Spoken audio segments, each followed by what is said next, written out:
మీ భోజనమును ఆకలిగొనిన వారికి వడ్డింపుడు. యెషయా గ్రంథము 58వ అధ్యాయము 7వ వచనంలో చదువుతూ ఉన్నాము. ప్రియ సహోదరి సహోదరులారా, ఈ తపస్కాలంలో, ఈ పుణ్యకాలంలో, ఈ రక్షణ కాలంలో మనందరం కూడా ఉపవాసాన్ని అనుసరిస్తూ ఉన్నాం. మరి మన ఉపవాసాలు సఫలీకృతమై దేవుడు మన ప్రార్థనల్ని ఆలకించాలి అంటే మనం ఉపవాసము అనుసరించడమే కాదు, మనకు ఉపవాసము ద్వారా ఆ మిగిలి ఉన్న భోజనాన్ని ఆకలిగొన్న వారికి వడ్డింపాలి.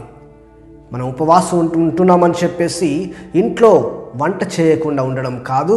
ఇంట్లో మనం ఉపవాసం ఉన్నప్పటికీ వంట చేసి ఆ యొక్క ఆహారాన్ని ఆకలిగొన్న వారికి వడ్డించినప్పుడు ప్రభు అంటూ ఉన్నాడు.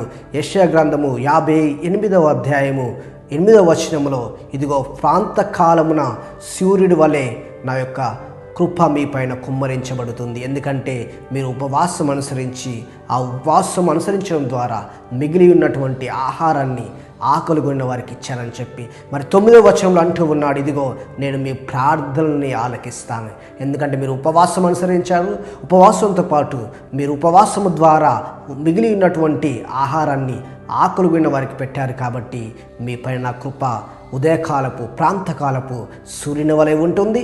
మరియు మీ యొక్క ప్రార్థనలు నేను ఎల్లవేళలా ఆలకిస్తానని ప్రభు తెలియజేస్తూ ఉన్నాడు. కాబట్టి ఈ ఉపవాస కార్యాన్ని అనుసరిస్తూ అదేవిధంగా మిగిలినటువంటి ఆహార పదార్థాలని ఇతరులతో పంచుకునే భాగ్యాన్ని మనందరికీ కూడా దయచేయాలని చెప్పి ప్రత్యేకంగా ప్రార్థించుదాము. ఆమేన్.